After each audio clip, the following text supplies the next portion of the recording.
Yeah, we're on. Oh, we don't have any other participants. Oh, hello. Yeah, Oh, super. Thank you. We are just getting started. We're on. Okay, ready? I'll go ahead and call the Seward City Council work session to order. Oh, sorry. This is to review and discuss the results of the 3-tier forensic audit of the city's water, sewer, and electric utility billing. We will have our contractors join with us telephonically. And I'll go ahead and turn that over to you on the phone to introduce yourselves from Green Accounting. And then let me know if you can hear me. Yes, good evening. My name is Jim Edmonstone, and I'm on the phone with Craig Green, who is the senior partner, and Jim Scordo. Yep. Excellent, thank you. So I'm Mayor Christy Terry. We do have all of council here. We're televising, and then we also have folks in the audience. I know that we have a work session packet that I'm not sure if you've seen, and then you've also provided the clerk with the PowerPoint. So I believe those have been provided to council, and also they were published for the public. I don't know if there's any extra, but There should be. okay. We printed 12, so there should be some. Okay, super. So I'll let you go ahead and start, sir. Okay, great. It's a pleasure to be here tonight, and we certainly enjoyed this engagement. It was quite interesting to do all this work. And I think what I'll do is I'll go down the PowerPoint that I prepared today with Jim and Craig, and then you feel free to stop me if you have any questions. And the way the PowerPoint is organized is we put the actual page numbers from our report next to each of the sections in the PowerPoint, and that way it's for quick reference, and I'll probably refer to a few sections. I'm going to do the high-level part that we talked about in the PowerPoint, and Jim will do the detailed review of the invoices. Great, thank you. Sure. Okay, so on page 3 of the PowerPoint, we listed the scope of the engagement, which I took off of our RFP and off of our contract. And scope 1 was to identify and quantify the regular procedures, policies, and practices that Green Forensic Accounting Solutions, which we'll refer to ourselves going forward as GFAS, observed impacting the accuracy of invoices issued to customers of the city's water, sewer, and electric utilities for the 4-month sample period. That would be November and December 2018 and February and March 2019. One of the questions we were to ask are the invoices consistent with applicable tariff provisions? Another question, are invoices consistent with meter readings? Have the classifications of ratepayers for billing purposes been correctly and consistently applied? Has the policy for placement of demand meters been correctly and consistently applied? Has the calculation of EIUs, and that is equivalent residential units, which is a water measurement for those who don't have meters, been correctly and consistently performed? As I mentioned a second ago, we took a two-phase approach. We did a high-level review of the city's electric, water, and sewer tariffs and a corresponding assessment of the city's equitable application of those tariffs.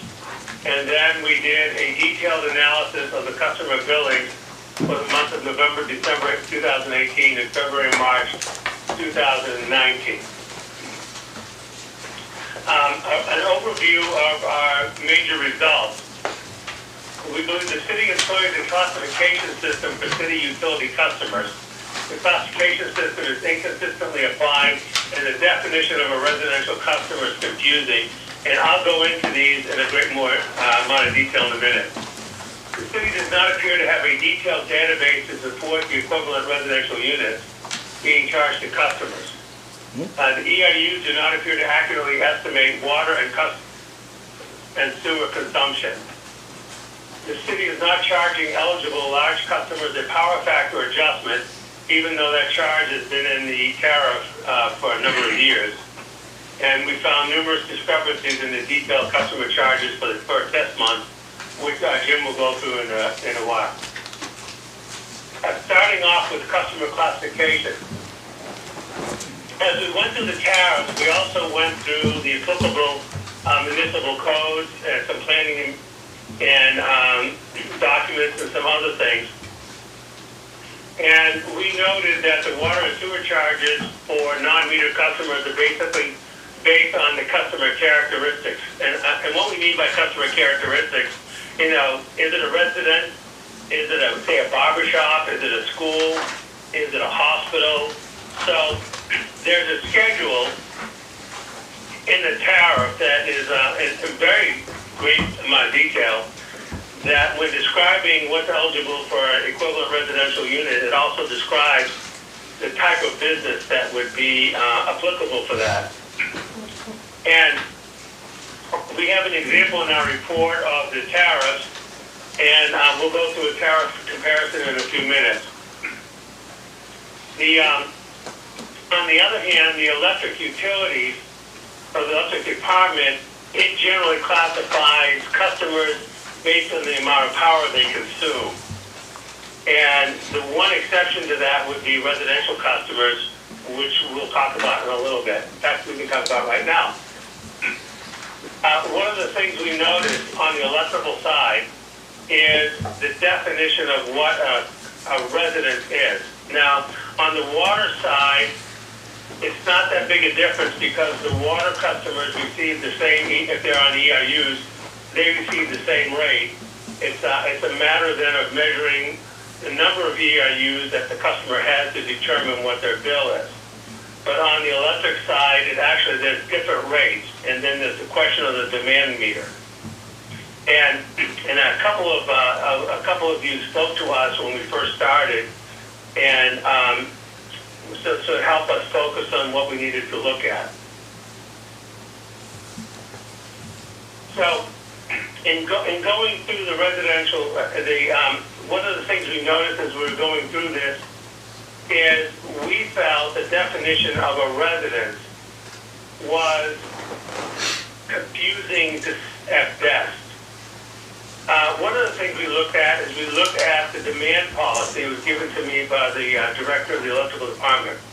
And it classifies that a resident customer is based upon the intent of the use of the service.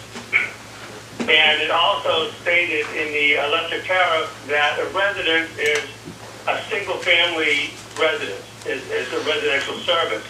But we found conflicts with that with the water sewer, which addresses multifamily residences.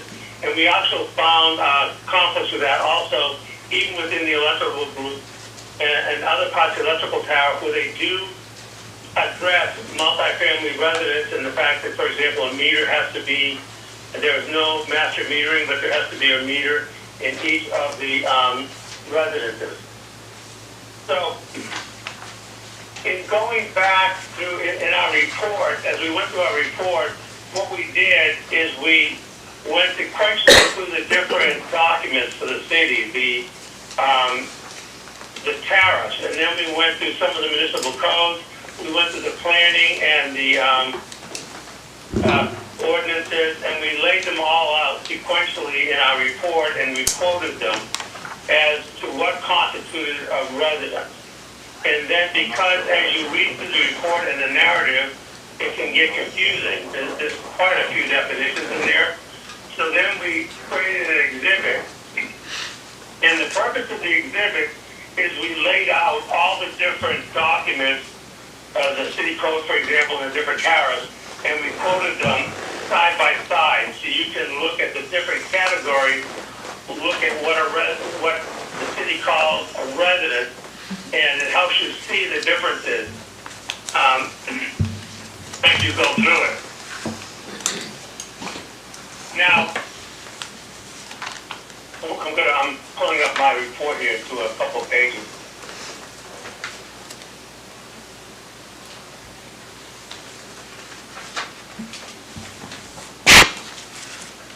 So, for example, Exhibit B on the first part, we took down, we looked at each of the tariffs and we went through what is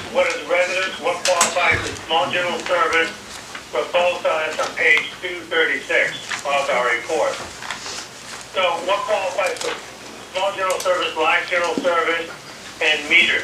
Now, on the electric tariff, they don't use the group letters, but we use the group letters for both the electric and for the water because we felt it would be easier to talk and discuss it.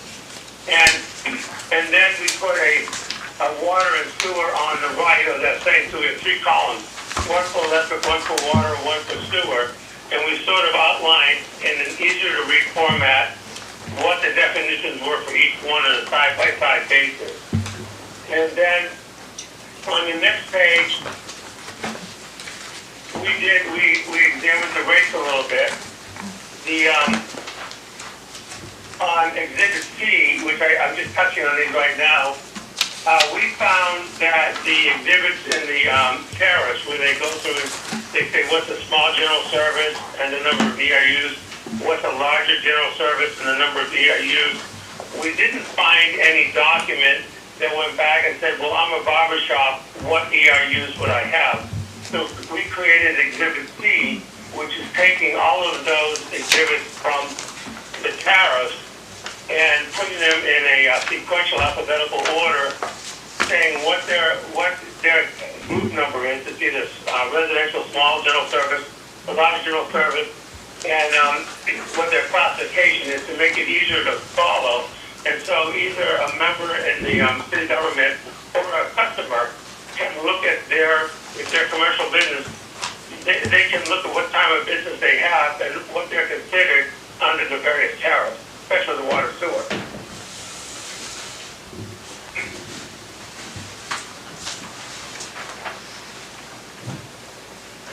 The Exhibit E, which I was referencing a minute ago, and that starts on page 244. And the purpose of that exhibit was to go through and look at the different codes and tariffs that the city has. And we laid them out side by side with the definition. So as you go through there, you can see for yourself how sometimes it could be rather confusing when you're trying to decide, for example, what is a resident. And as I stated before, the residence is more important on the electric side because that really determines what your actual rate is and whether or not you could be subject to demand metering if you're using quite a bit of power. For example, you're operating some sort of allowed home business. And then, so once you've gone through what is a residence, then there's a second question that comes up. What is an allowed home business or residence when you're trying to determine whether you fall into this category? And there are 2 sections in the city code, section 1510-140 and 1510-240, that discuss in a fair amount of detail what is an allowed home business. And so we took, after laying out the residence, then we took out what is a allowed home business. And we went into that in a great deal of detail in our report. And then we looked at a couple of other things because I know that one of the concerns, for example, are what's allowed bed and breakfast, for example. So then we went back because the city code talks about owner-occupied. So one of the things that caught our eye was the definition of owner, and the definition of owner that we found in the city code is somewhat broad because it really goes beyond the owner and it actually allows a person to be an agent of the owner and apparently be considered as an owner for legal purposes under the code, the way it's currently put together. Then we went back after this and then we sort of tried to pull it all together into an analysis of what actually could be considered a residence, in our opinion, and this is our opinion, based on everything we had looked at. And that, I'm putting it up in my report now.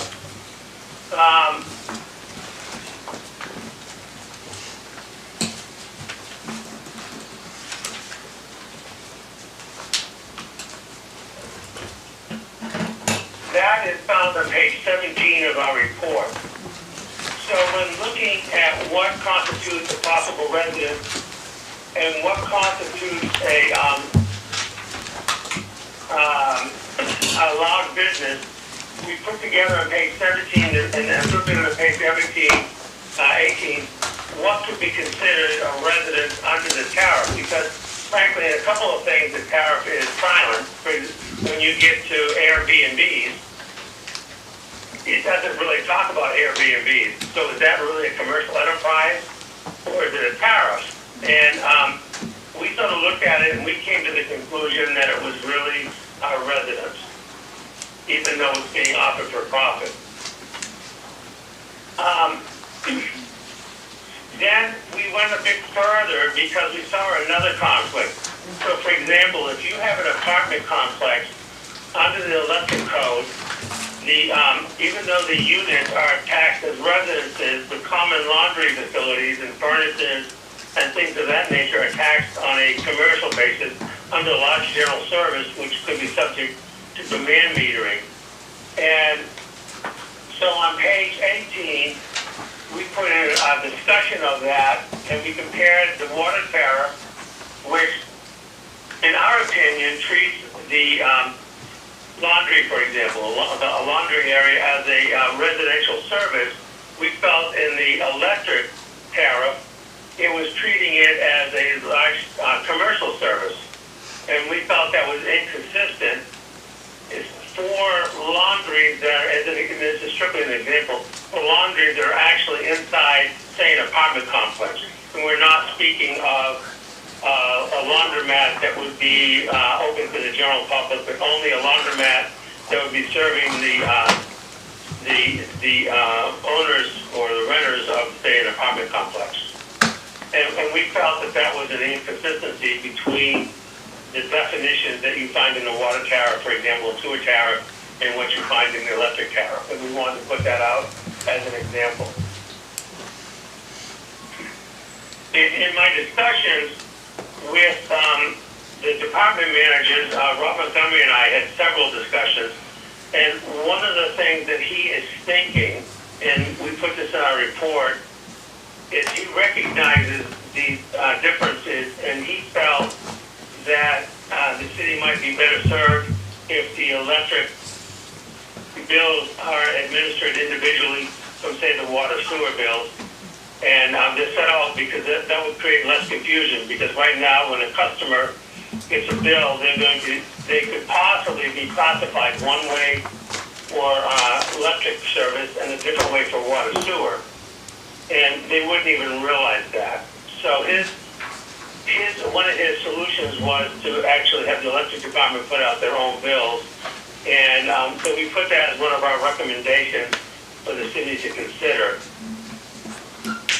And our other recommendation under this section is that the city should consider going back and looking at the definition of a residence from a holistic standpoint, from the planning documents to all the municipal codes and into the tariffs, and coming up with one set classification for residents and also one set classification for each of the businesses, so it's uniform as you move from code to code and from tariff to tariff. We think that would create a clearer picture for the customers and for the individuals working in city government.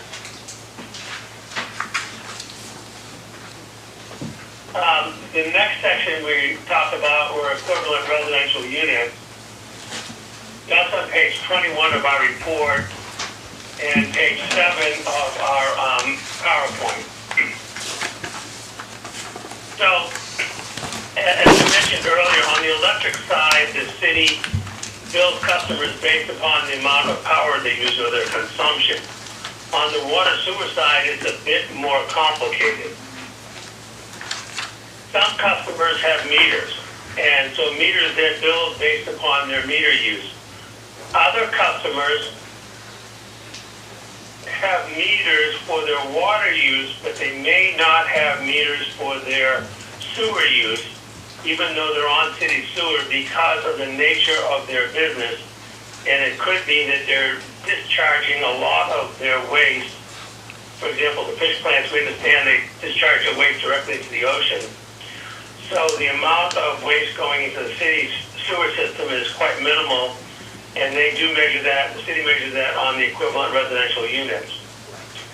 the older buildings, many residents, or most residents, and the older buildings are measured on equivalent residential units, and that's where the tariff comes in with the charge of your business. For example, you're a restaurant, so how do you measure a restaurant? Well, you look at the number of chairs in a restaurant, the number of restrooms, etc., and the tariff for water spelled out exactly how you would calculate how many EIUs are to be used to measure, say, a restaurant.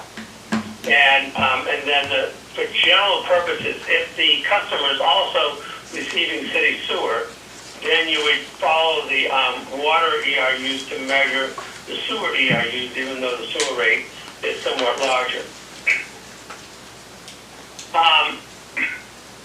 In our discussions with city personnel, and we really thank both Sam and Jeremy because they were really terrific in helping us through this process, and we felt they were really rather candid in some of the responses, which I think helps our report a lot and will help the understanding of what we found.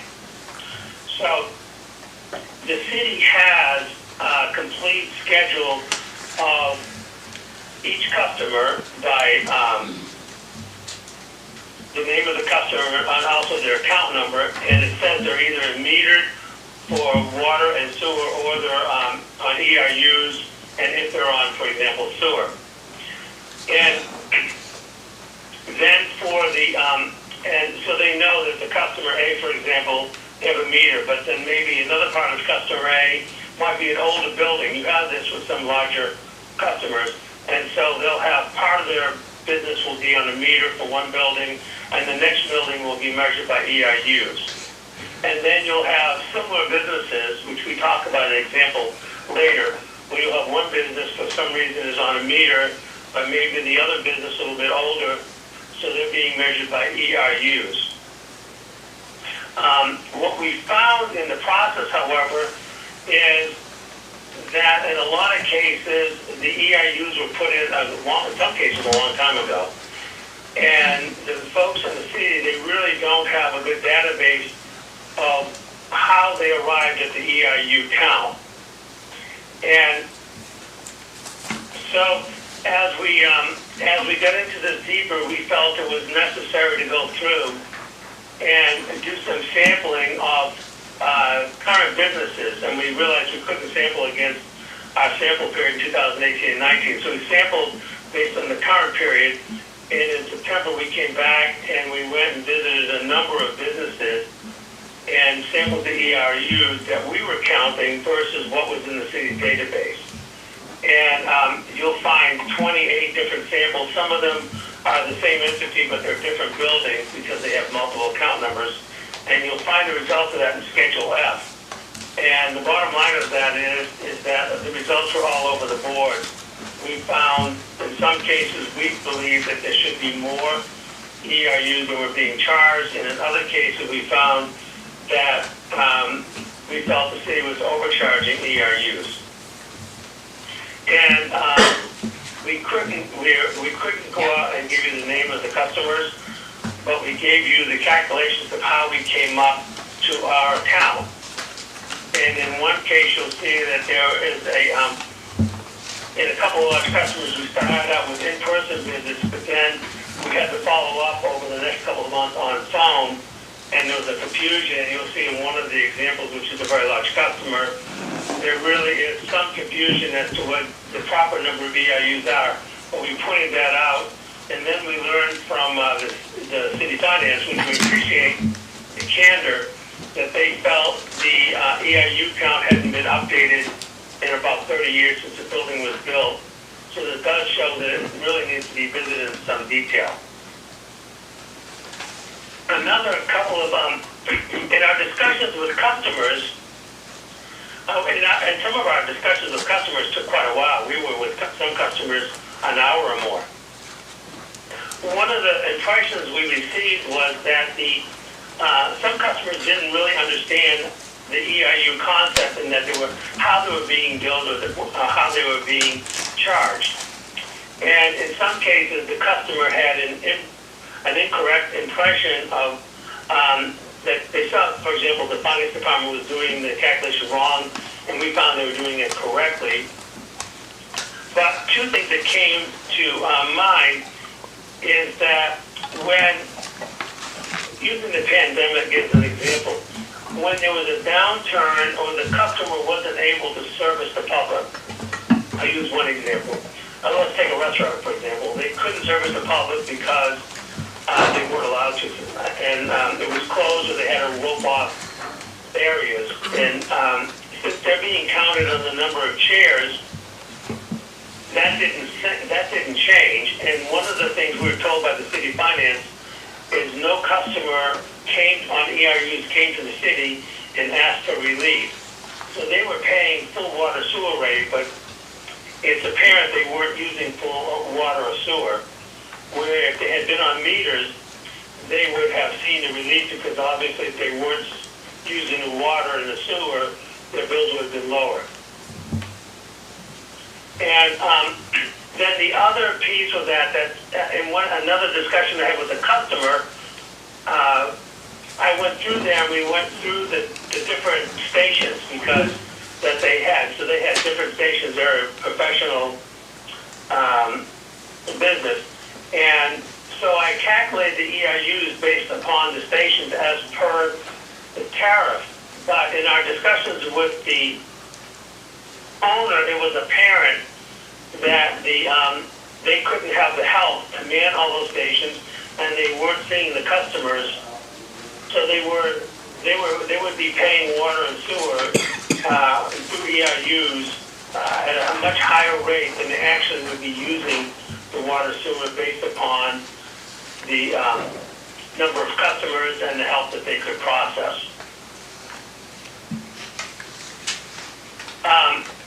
So then the next thing we did is we looked at the schools.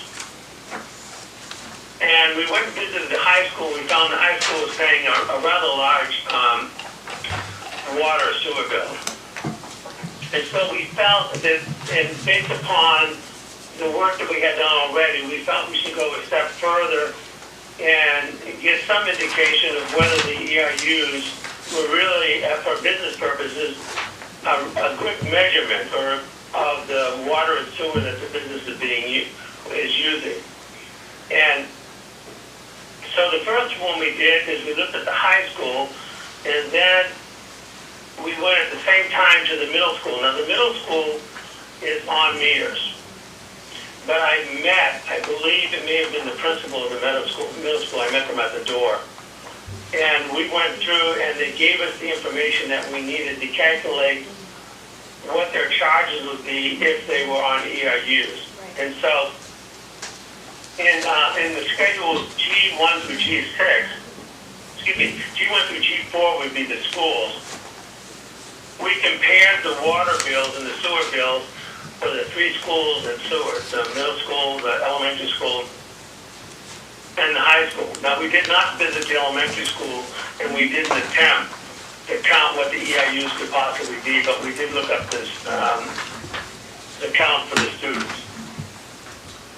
And we found that the amount being billed to those two schools was substantially less than the amount being billed to the high school, even though the student counts are similar. In fact, the elementary school has more students.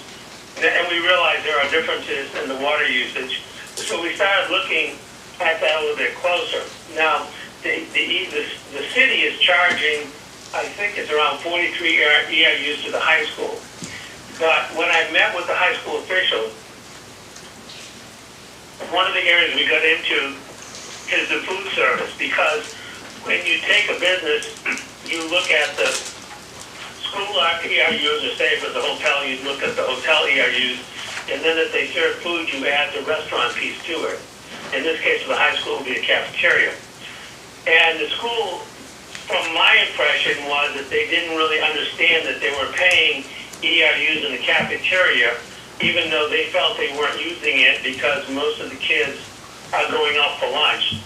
And then after I had a discussion with the city finance, with Jeremy and Sam, I reached back out to the high school for some clarification. but it was around Christmas break and I never did hear back. So I put the high school in the way with the information I had from when I first visited them. So there is a question about whether the cafeteria is being used. The folks in the high school didn't feel it was efficient to open and close the seating based upon the amount of lunches they would be serving if they were serving hot lunches. And I also realized when you look at the high school that they have a swimming pool, and at some point there's a special number of ERUs that are charged to the high school because they have the pool, but it would seem that the pool is not filled maybe more than once or twice a year. So what you'll have, if you look at the high school, the middle school, and the elementary school, we calculated the bills that they were receiving from the city. We compared those, and then we compared those across, and then we calculated ERUs for the high school and for the middle school. And there is a substantial difference in the water bills between the high school, the middle school, and the elementary school. It's in the thousands of dollars. Then we took it a couple of more steps. We looked at a couple of hotels that are both on meters, and we went in and we just counted what would be the ERUs if they were on ERUs, and we put those two comparisons together. They're called hotel number 1 and hotel number 2. And in both cases, we found that they're better off being on meters. Then we also looked at two businesses that are very similar in nature and very close to each other, and one's on meters and one's on ERUs, and we compared those, and that comparison is also in the narrative of our report. And another thing I would point out is in the business that's on meter, the meter apparently failed, the sending unit failed in 2017, and the city's been using an estimate for that meter ever since. So we're not sure those meter numbers are accurate, and we do not know what the meter readings were when they were actually being read prior to 2017. What we were comparing is the bill they're receiving as a metered customer versus the bill that the other business is receiving based as an ERU customer. The bottom line of our ERU analysis is that we believe that the businesses would be better served by having meters. And I realize that the city, in the end, they have a cost of running the water, of supplying water and sewer to all their customers. So our findings are more on an allocation, focus on allocation than they are whether or not there are overcharges overall. We think it's more of an allocation issue.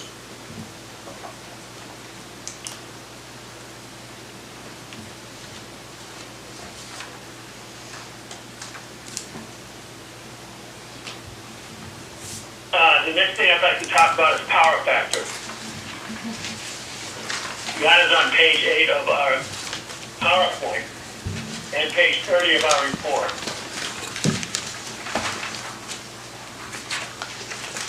Rob Montgomery and I had several discussions on this.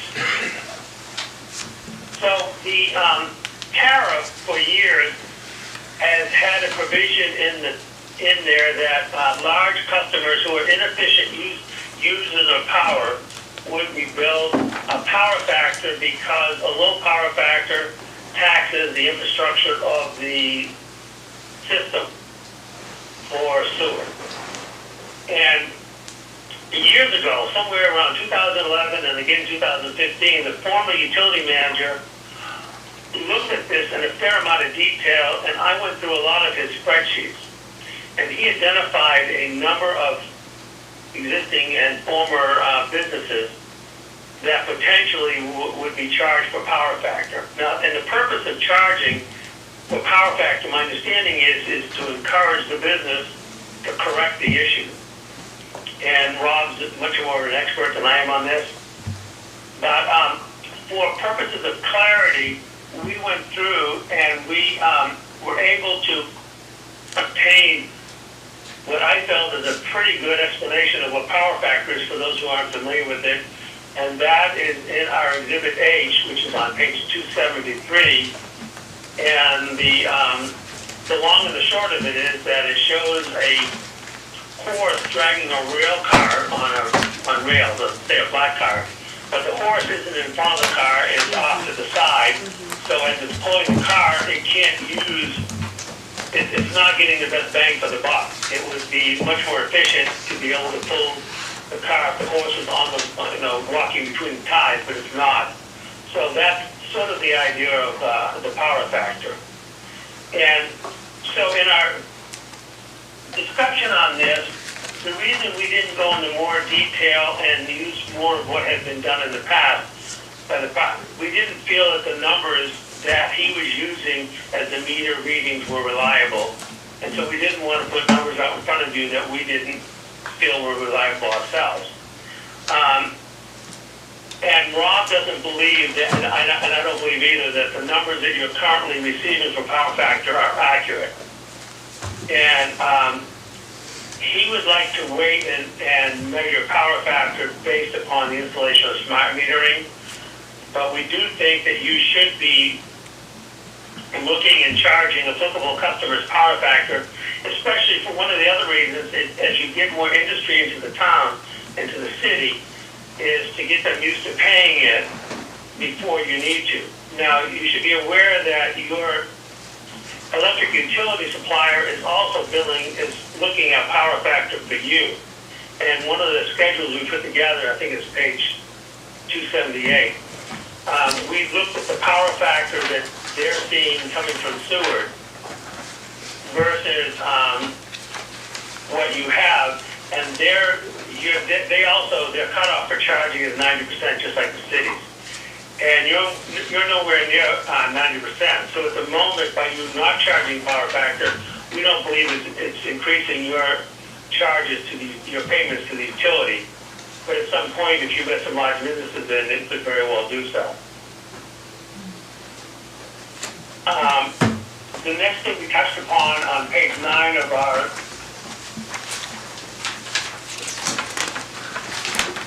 PowerPoint, our special contract, and I'll just mention that the city has some special contracts.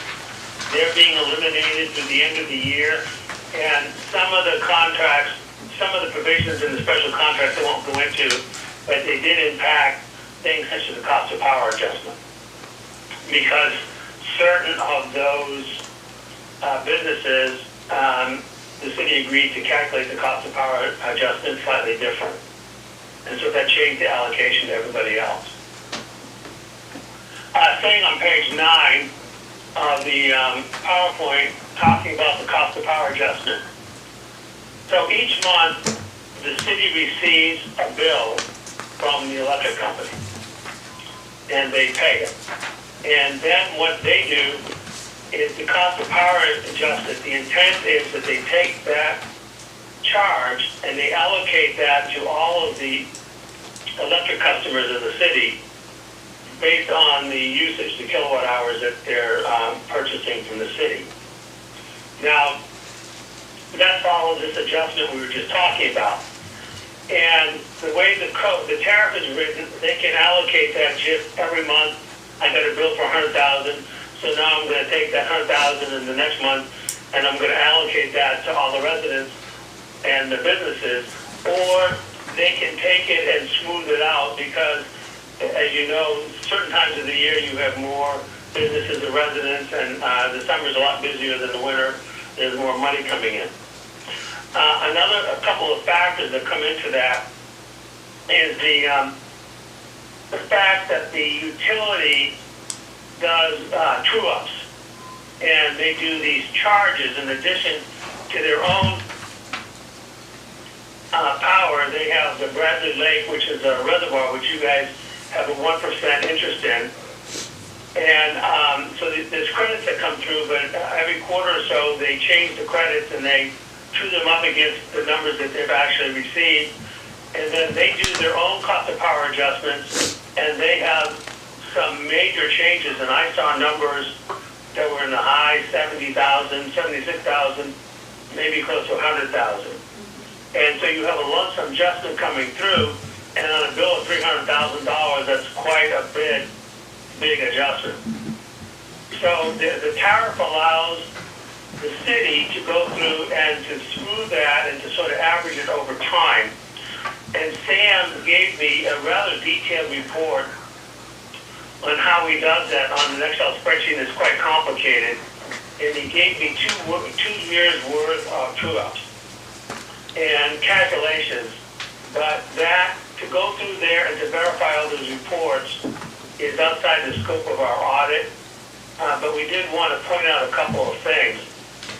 One of them is that sometimes the adjustments are held back by the city government for a while because of the varying times of the year that the city, because of your busy season and your non-busy season. And we noted that in a couple of reports where they were held back a little bit. And we went ahead and put that in detail in our report. But we didn't go and audit that particular document because we felt that was way outside the scope of our audit. Then another thing we wanted to talk about is the cost of, I think I'll talk about that under demand. There's a sewer fuel adjustment. That's what's next. And that's on page 10 of our PowerPoint. The sewer fuel adjustment is designed to recover costs of the city's emergency generating facility. The city maintains a number of diesel engines. It's a very nice facility on the edge of town. And that isn't designed, it's not like a generator you'd have at your house. If the power goes out and immediately comes on, it takes a while to get it going. There's a number of diesel engines, so you probably would be without power for several hours, but they get it cranked up. And then it will operate until the power is restored from the utility. They also have to operate the generator every month to make sure that they're working properly, and there's also a great deal of maintenance. So the tariff allows those costs to be allocated to sewer and electric customers. And what we learned from the finance department is they generally are allocated, but at the city manager's discretion, sometimes they're not allocated to the customers, they're allocated to the electric department's budget. And then demand charges, which was something that was sensitive to quite a few people that we talked to. So large general service customers are subject to demand charges. And that all ties back to the definition of a residence, because if you have a residence that's using a lot of power in their business, but they otherwise meet the definition of residence, they might be subject to demand, except they're not because they fall into the exception. Demand is measured in kilowatts over 15 minutes during the month. One of the concerns that was expressed to us when we first arrived that people had demand meters, and we're assured by the electric department that the fact that you have a demand meter or a meter capable of measuring demand doesn't mean you're going to be charged demand. It just means your meter can measure it. And then another thing that we noticed in going through the utility invoices from your supplier is they're also charging you a demand charge somewhere around $100,000 a month in some of the larger months. So that begs the question from us is, should that demand charge be allocated to demand customers or to all customers? And I posed that to Rob Montgomery, and he actually posed it to the TUGAC. And they gave us a rather detailed reply, which is in our report in the demand section on page 33, and you can read it. We didn't express it. Their overall thought was that it would be very complicated for you to do that. If you weren't, but on the other hand, if the utility was billing the sewer electric customers directly, then they would be paying the sewer demand charge. Those customers not paying demand. But we just wanted to point out the response and also bring that particular item to your attention, which we've done. Do you have any questions on this section before Jim starts on his section? We just get to the end and then you can continue, and then just for council and public, when they're done with their presentation, we'll go to council questions, we'll go to public comments, and then administration, and then see if we need to circle back. Okay, you can go ahead. Okay, yes, I'm having a hard time hearing you. Okay, Jim. Oh, sorry, thank you. Yes. Good evening, everybody. So we're going to talk about on page 11 of this slide, we start talking here about the individual invoices and the analysis of those. When we met with the city and we were on site, we went through the process of how the meter data is collected and imported into the system, exported out of the meter readers, and we started with the raw data. And we took a look at that, and what we found was that it really didn't compute one-to-one to the invoices. So that data gets pulled in, and then it gets processed, and what we found was the bill statistics reports were actually the ones that, the data that ends up on the invoices and was the best information for us to use to compare to what was actually on the invoice. So what we, and then the tariffs. So what we did was we took the bill statistics file, compared the rates that were being charged to each of the tariffs. So there's 34 codes that we examined each month and compared to the tariffs and said, and determined if those rates were accurate to the tariff. So there were 12 electric codes, 12 water codes, and 10 sewer codes that we did that for. And we, so we took the bill statistics and looked at those, and we came up with quite a few findings. If you go to page 12 of the slide, you'll see some of the types of exceptions that we found and some of the things we are seeing. So there were a significant number of unknown rates. So the tariff is very specific, the different types of charges, different types of services, and what rate should be charged for them. And we found quite a few unknown rates. So rates that we could not say, okay, well, here's this rate and here it is in the tariff. There were some discrepancies there, and they weren't always large discrepancies. So something that would be, say, like I guess like way out of line with the tariffs. So for example, like the code might be for $28.68 versus $28.09, things like that. Just small amounts that aren't quite right.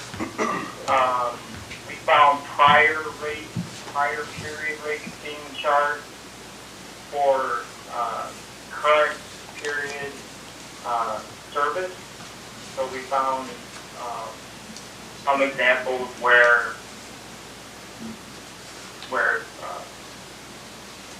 the current period was not being charged properly and the prior period rate was being charged.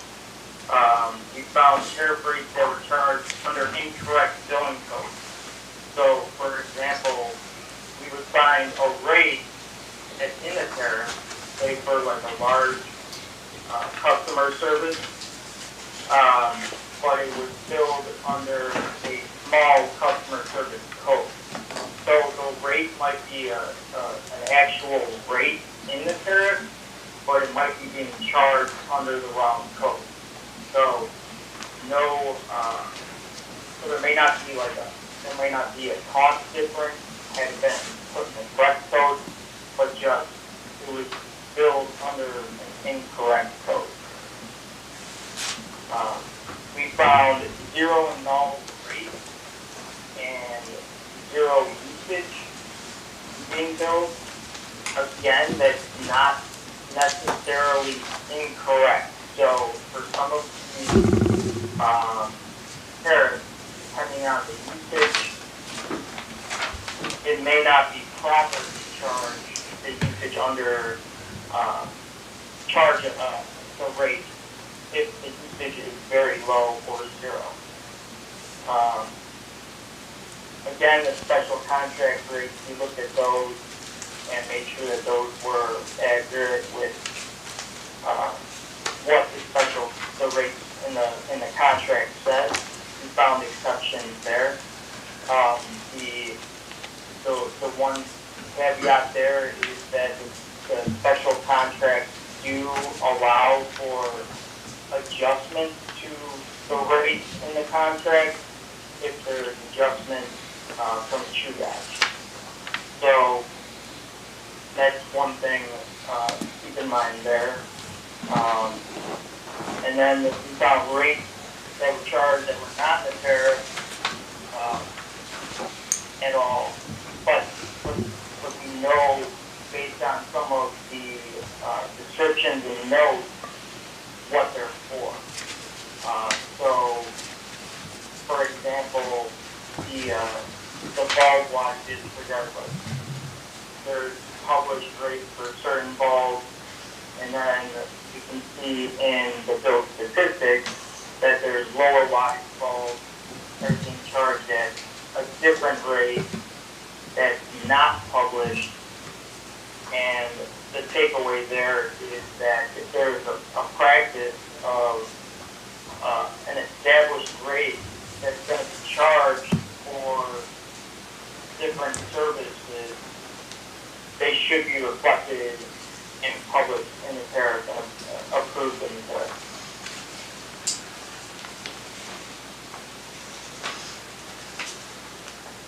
Moving to slide 13, we have the findings here for the metered water service. In general, the metered water service, there's a base customer charge and then plus actual usage. One of the things that we found and compared here was, well, if a customer is being charged for usage based on a meter, they should be charged the base customer rate for a metered customer, and vice versa. If they're being charged the base customer charge for a meter, they should also be charged for the metered usage. And what we have here on this slide are some of the findings where that was not happening. So we have 37 accounts where the base charge, where there's metered usage being billed, but no base customer charge. So that W-min that you see there is the base customer charge for metered water customers. And I would also point out that I think that W-min is a little bit confusing, potentially, to the people who are using the billing code in the finance department.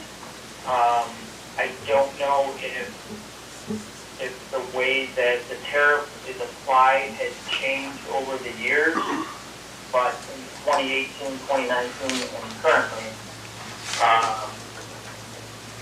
W-min to me on face value would suggest a minimum charge, but also that if it's just, so for example, if there's zero usage, you might say, oh, there's zero usage, we have to apply the minimum charge. This is not a minimum charge. even though the code is called WMIN, it's a base customer charge.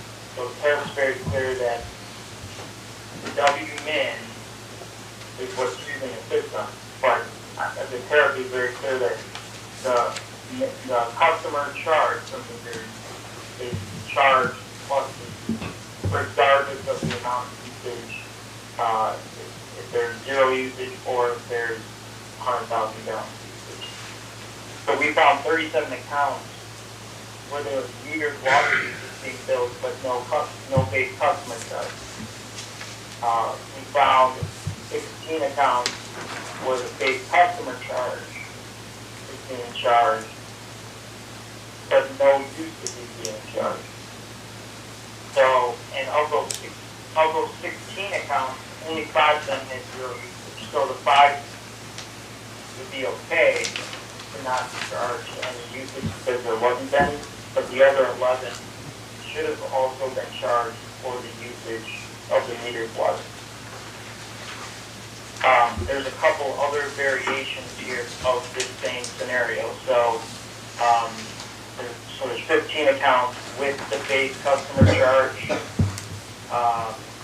and all 4 months are being charged ERU rate instead of the tariff.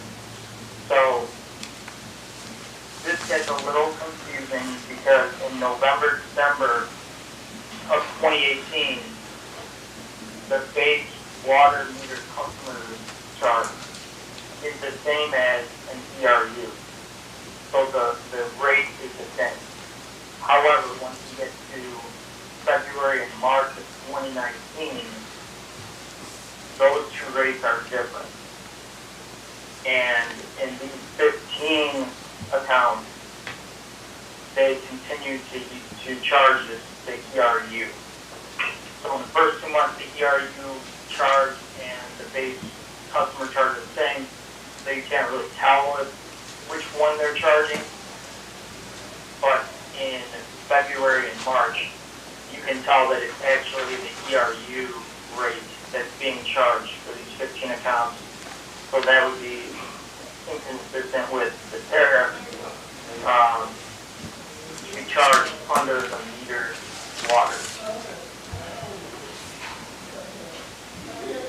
There's 18 accounts with an unknown rate for the base charge. So again, the base charge in November and December is the same as the ERU, but there's an unknown rate that's being charged. It's again only slightly different, but again it's unpublished and it's unknown where that rate is coming from.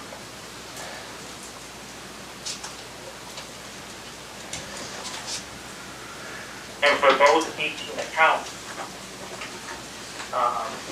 it's a scenario sort of like the first 2 bullets, only when the base charge is being charged, usage is not.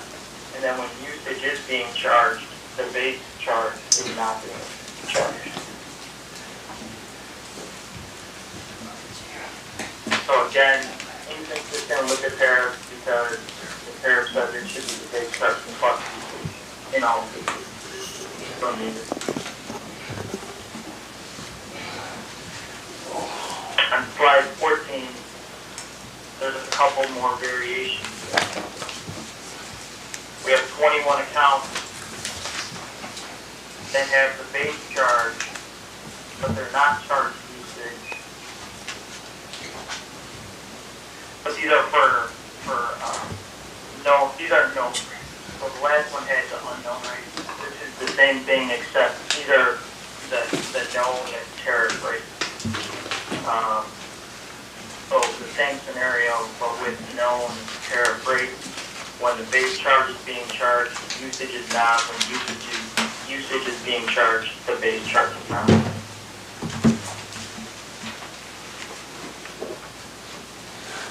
Then there's 4 accounts where ERU rates are being charged under the metered code.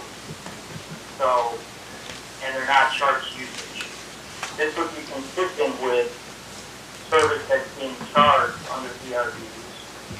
If they're being charged under DRUs, they would only be charged the DRU rate and not for usage. That's what's happening here, only it's happening under the metered billing codes. So if the customer belongs on DRUs, that's fine, but they're being charged under the wrong code.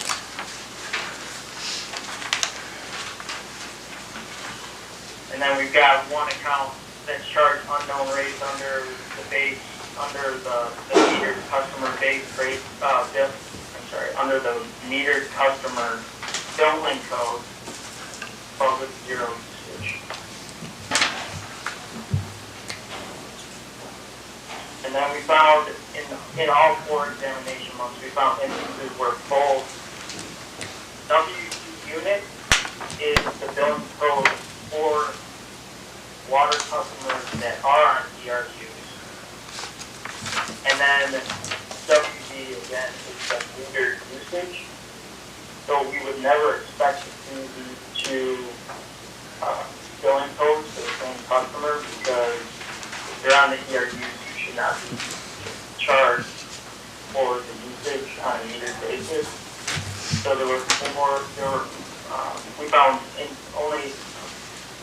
2 instances in November and December, and 4 instances in February and March, where both the DRUs were being charged and usage. So that's obviously not consistent with the tariff, and those customers were being overcharged. Based on our discussions with the finance department, all of those instances they were aware of and have been addressed, and in one case are still being addressed. But they've gone through the process of determining when these customers are being charged both DRUs and meters, and they're taking the steps to rectify that and give them credit where appropriate.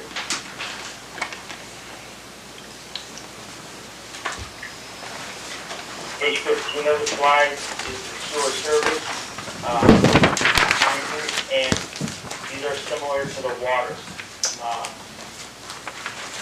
SB billing code is the base charge for the metered sewers.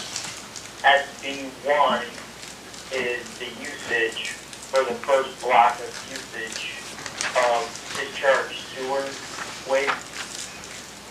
So we found 43 accounts here where there's metered sewage that's billed under billing code SB1, but there isn't customer base charge being charged for those customers. And then there's 42 accounts where the base code is being charged, but no usage, no metered usage is being charged. And again, in this case, 10 of the 42 accounts have zero usage, so that's fine, but 32 of them had metered usage and it was not being billed. Another variation, we have 23 accounts where the base charge is being charged. They're not being charged the usage, and then when usage is being charged, they're not being charged the base charge for sewer, metered sewer customers. Similar to the water, except in this case, the base charge doesn't say min in it, but I think it could be a similar perception where it would build as if, okay, if the customer hit a certain amount of usage, we don't have to bill the base charge, but that is not the case according to the tariff. The tariff says that it's the base charge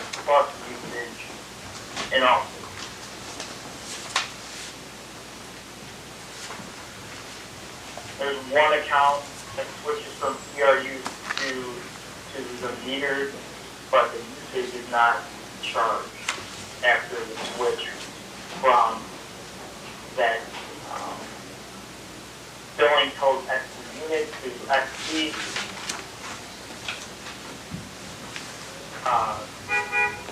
The usage is not billed when it switches to the metered base rate.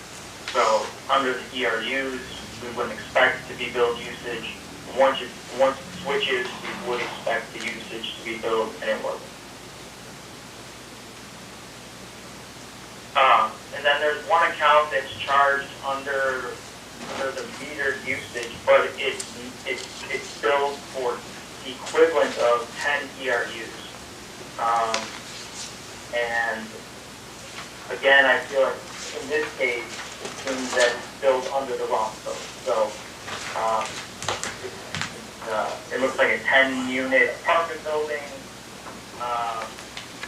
that's being billed based on ERUs, but it's being billed under the wrong code.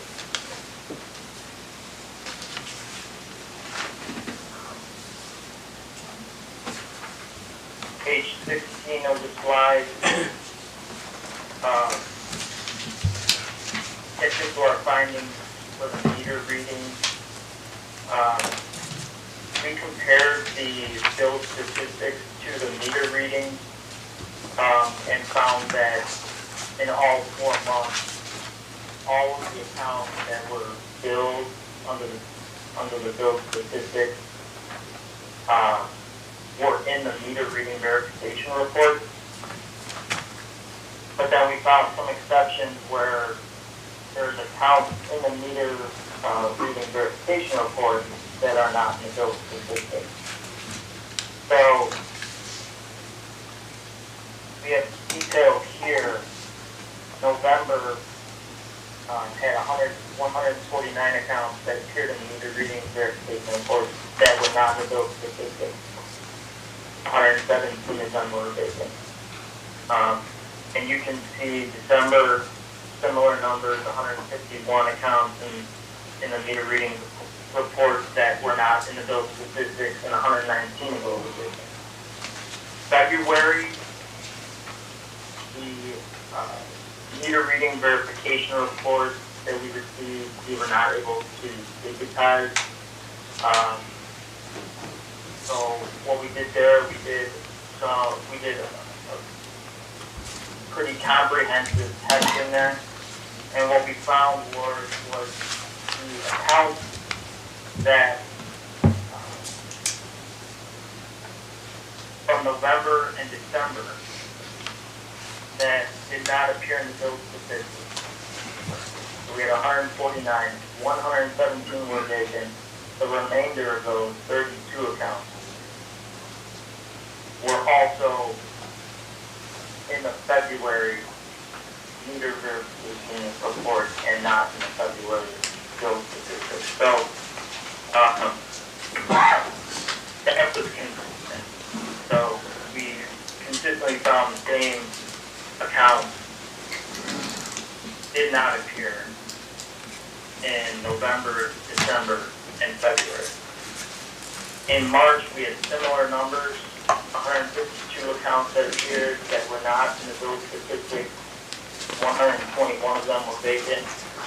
There was one additional account that showed up for the first time as being in the meter verification report, but not in the bill statistics in March. Now, the reason that these accounts were not in the bill statistics, other than the vacant ones, was due to invalid meters with minor usage, invalid meters with no registered usage. So that means that the meters didn't register anything. The report had the field for usage in the report was not even populated.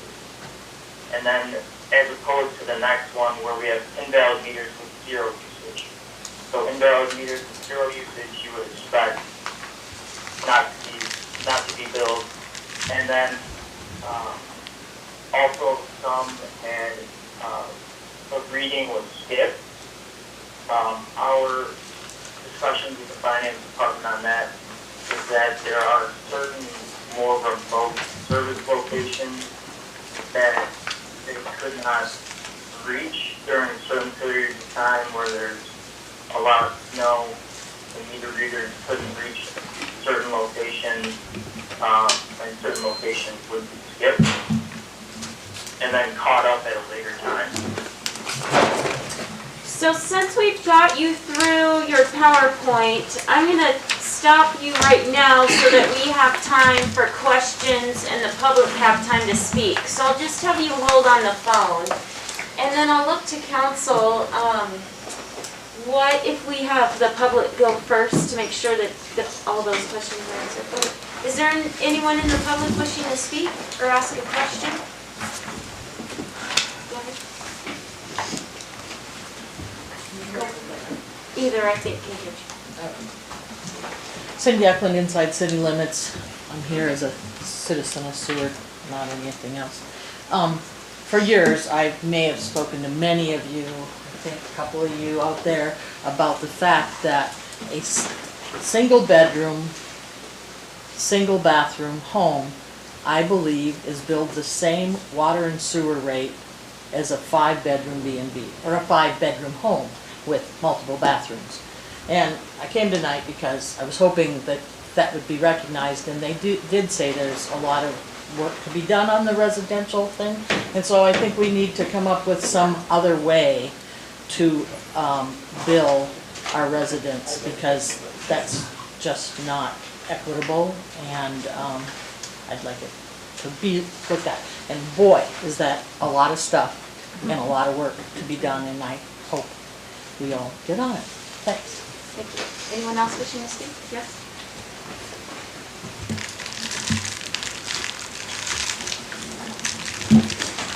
Linda Paquette, Outside City Limits.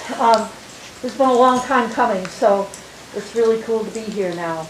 I am hearing that there are some people saying this was a waste of money. I think if the report had come back, the audit had come back, that everything was in order, that would have been a waste of money. This, I think, was extremely well spent money. I have a question. In those 4 months that you analyzed, is it fair to assume that the discrepancies in billing are consistent among the same customers throughout that 4-month period? Or is it really a game of pin the tail on the donkey? Like, it's hard to follow these numbers, but there's lots of inconsistencies, and it's just a curiosity to me if we could find out whether or not it's pretty much the same customers over and over being over or under billed, as opposed to, you know, pin the tail on the donkey. Thank you. Thank you. And so as questions come up, I know the clerk's taking notes and this is recorded. Maybe, since we might not be able to answer every question tonight, we'll have some follow-up after this. Okay. Is there anyone else wishing to speak? Any other questions? Go ahead. Hi, Skip Ryerson, the Inside City Limits. Well, that was a big elephant to digest, 295 pages. I'll give you that, even though half of it was city code and tariff. And I can't cover all my questions and comments tonight, but I looked at this from a perspective that, in my 30 years of experience as a chief financial officer for the state's largest independent fuel distributor, I thought we had some complexing billing systems with all the excise taxes and taxes that we charge around the state. When I looked at this city's billing system for 3 utilities, electric, water, and waste, I was humbled. It is very, very complex. So I applaud any group of employees that can keep the wheels on this type of a system. I also thought through my business background, and I started to think, well, how would this shape up to our fuel business? And I got to thinking about the fact that, you know, turnover. I heard nothing in here about the managerial aspects of this engagement. Things like turnover in staff. who did we have in these key positions in both on public works, in electric utility, in billing, in finance, and even in management. Because the turnover in some of these positions, and I suspect utility billing for one, are some pretty highly trained specific positions because somebody's got to be making decisions here. But then I think about the fuel business again, and I go back and reflect on the fact that the information that comes into the office to bill a customer, whether I'm billing you for marine diesel, equipment diesel, highway diesel, or home diesel, depends a lot on how I'm going to charge you and what taxes we're going to charge you. And so that information starts in the field with the grassroots employees. It starts off with the public work folks and the city folks, and work orders get put together. Somebody's got to determine these EUs. And I didn't see anything in here that helped me, the public, explain how does this process work. A little bit of background information would have been helpful for me to determine what some of these findings were a result of. So that information starts at the grassroots level, works its way up, ends its way into this office, I suspect, but I don't know that. But that would be interesting information to understand. I'd love to have that conversation someday and learn more.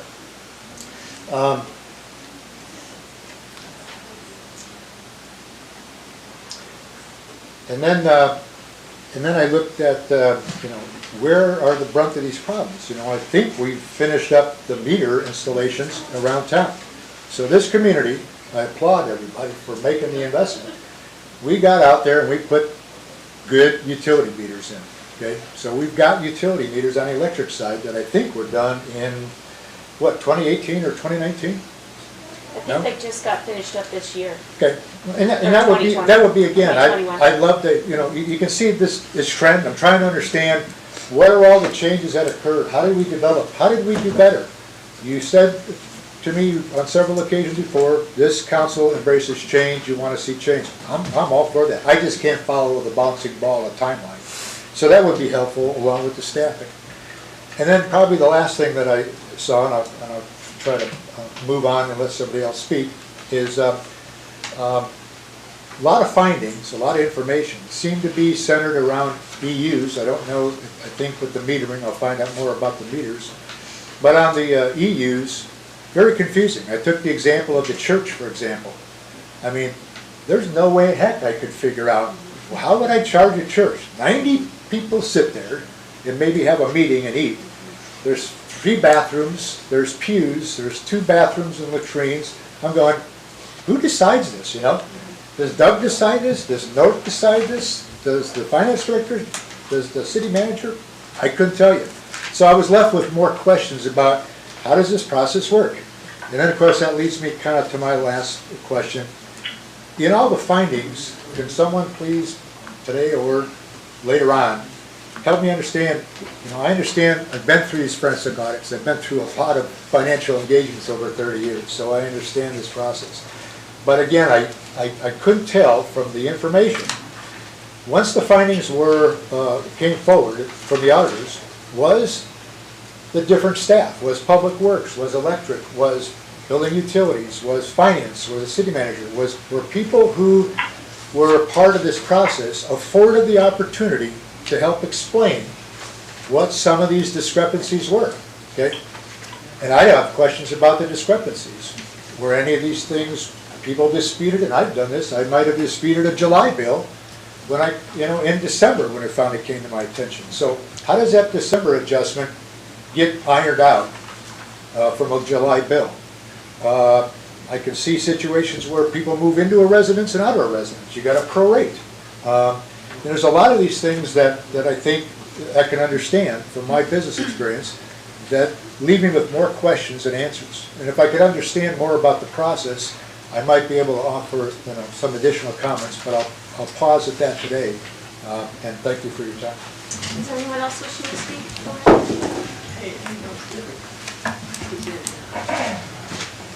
Excuse me, Bob. Aloha, everybody.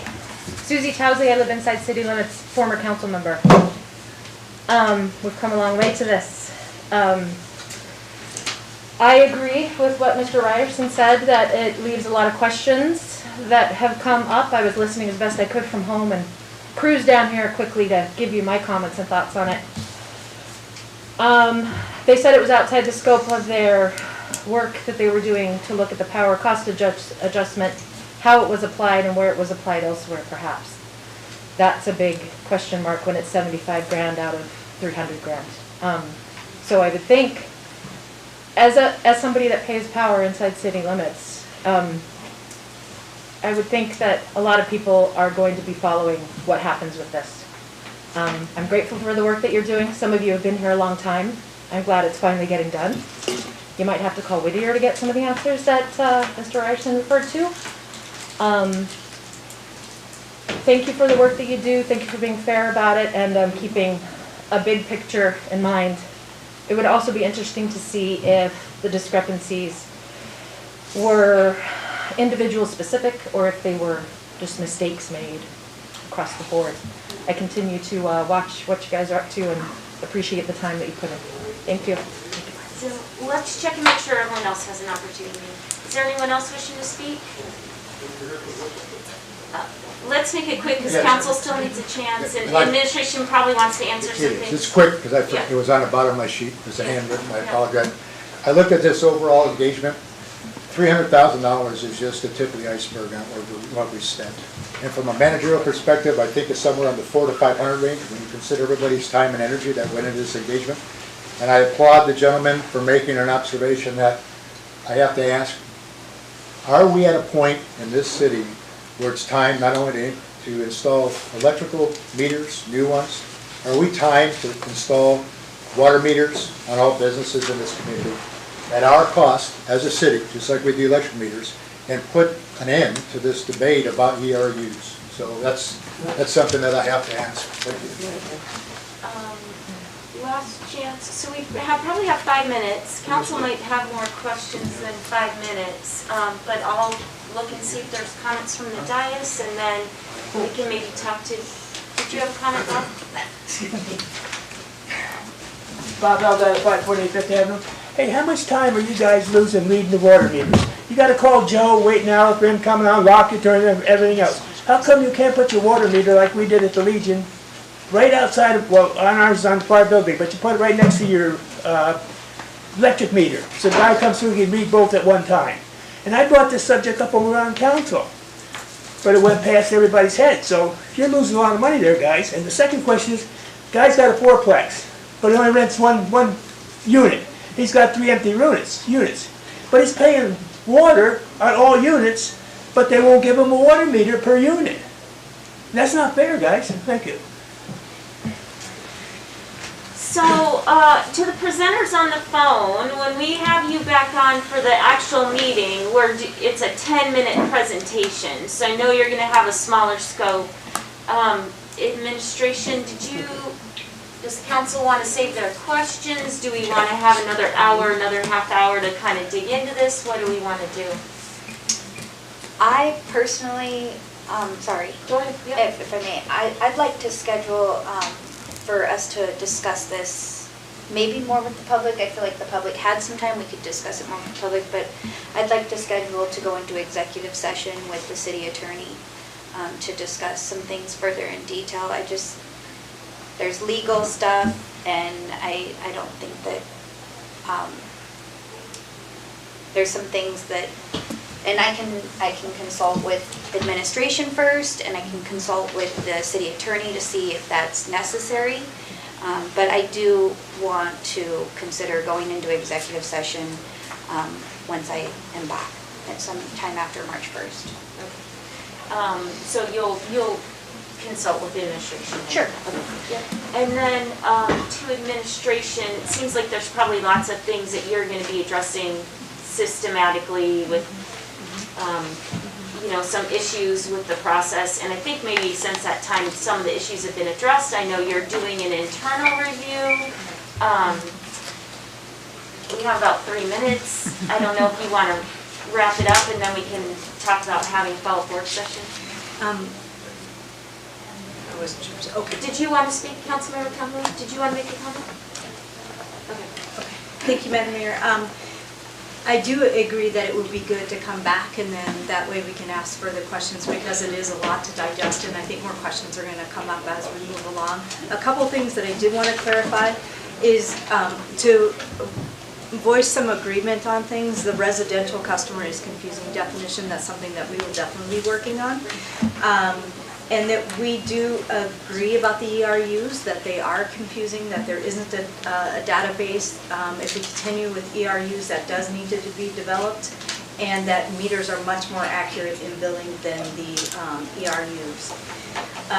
There is a reason for the power cost, power factor adjustment, and why it's not being used, and if I may, I'd rather have that at another meeting where we can go into it further, because that would be a longer discussion. And that I do know that Mr. Montgomery is following up on that as well. I do want to just clarify one thing, and again, we can go into it deeper, is that we do not have sewer meters. Sewer usage is based on water usage, not sewer meters. So I just want to put that out there, because it kind of made it sound as though we were, had sewer meters, and we do not. That's been asked before, that's why I bring that up. We do, in the report, recognize that in one of the findings, 2017 tariff was applied to 2018 billing.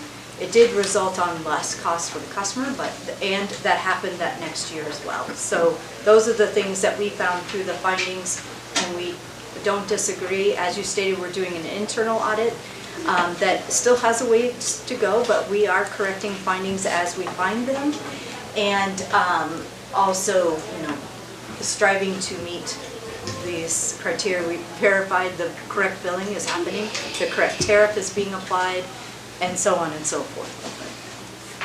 I'll just make sure no one else, so I'm just gonna check with council if there's any other comments. I definitely have questions and comments and support the executive session that Councilmember Casagranda suggested, and I also just want to thank Councilmember Casagranda for being persistent and getting us to this point.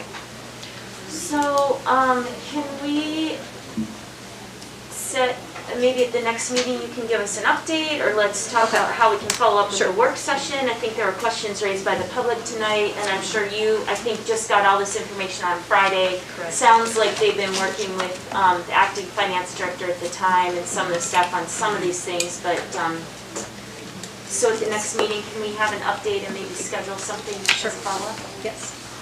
I have like 30 seconds, if I can. I just wanted to clarify, as far as the sewer meter, I can understand how there can be a miscommunication because it's water in, water out, that's all based on the water meter, so the water meter kind of acts as a sewer meter. So, for example, Icicle, and I think what I was picking up in this report is they have a water meter where their water is being metered, but then they're on ERUs for sewer because they're dumping into the ocean. So it is unclear, and we don't have actual sewer meters, but the sewer is metered by what the water is being metered at. All right, let's give everyone a quick bathroom break, and then we'll reconvene at 7.